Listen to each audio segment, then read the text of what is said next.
An explosion rocks downtown Baltimore, 16 stories up. You can see the damage on the roof of the BGE building. Tonight, 21 people are hurt, some critically. And the area of North Charles and West Fayette Street is still closed at this hour. Hello, everyone. I'm Rachel Cardin. And I'm Max McGee. The blast happened during the morning rush. Work being done inside the building is to blame. Outside, it trapped 2 people working on scaffolding, leading to a harrowing rescue. We have live team coverage tonight. We begin with Rachel Menitoff with a look at what happened. Rachel and Max, 21 construction contractors are being treated in the hospital today, all with non-life-threatening injuries. We've learned that the building has been inspected and is structurally stable, and crews are now working to remove the scaffolding, which is still hanging from the side of the building. You may want to avoid that area because there's heavy damage on the 16th floor. Baltimore fire crews responded to an explosion which ignited a fire near the top of the BGE building downtown. Some of the walls are pushed in. Just a shocking boom. Trapping 2 contractors who were working on the outdoor scaffolding. Both sets of scaffolding are extremely compromised. There's not much holding them on at this point. I think it's sad. I hope they can save the people that are inside. As part of a harrowing rescue, Baltimore Fire's special ops team was able to pull them to safety. One of our members had to step out on the scaffold, climb up the scaffold, and bring him through the 11th floor. More than 20 people were taken to the hospital with critical and serious injuries. We need everyone to be praying for the people that we know are in serious condition, folks who suffered injuries. BGE says it's been working on its air handling and boiler system, which likely caused this to happen. At this point, we're still investigating. We know it was a construction-related incident. There was work being done in a largely vacant building.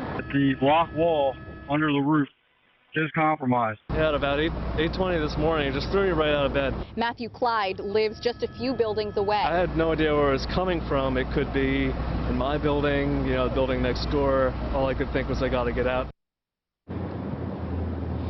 A handful of police and fire crews still out here tonight monitoring the building and the situation. Mayor Brandon Scott thanked first responders for their life-saving work. He says without their quick response, the outcome could have been much worse. We're live downtown tonight. I'm Rachel Menitoff for WJZ. Thanks, Rachel. Let's bring in Kelsey Kushner now, also live on the scene. Kelsey, you've been speaking with witnesses. Well, what did they see? Max, Rachel, well, I've seen a lot of people make their way out to this area tonight just to get a glimpse of that scaffolding that is still hanging on the side of the building. Now, we spoke with witnesses today. One man in particular says that he was here in the area when that explosion happened. He says it felt like an earthquake.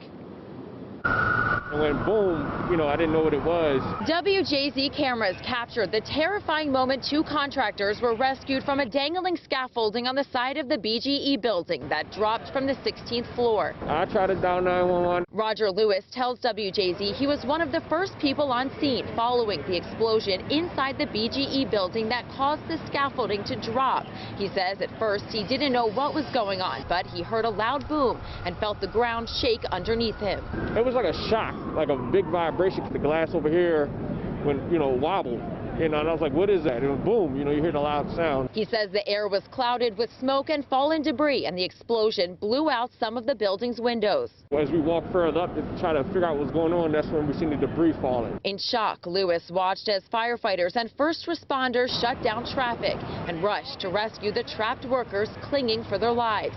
Within 30 minutes, firefighters broke a window on the 10th and 11th floor and pulled them through. Now, police still have a large portion of this area completely blocked off. There are a lot of crews that are still out here tonight kind of surveying the area. No word yet on when they will open the roads back up. Reporting live at 7, Kelsey Kushner for WJZ.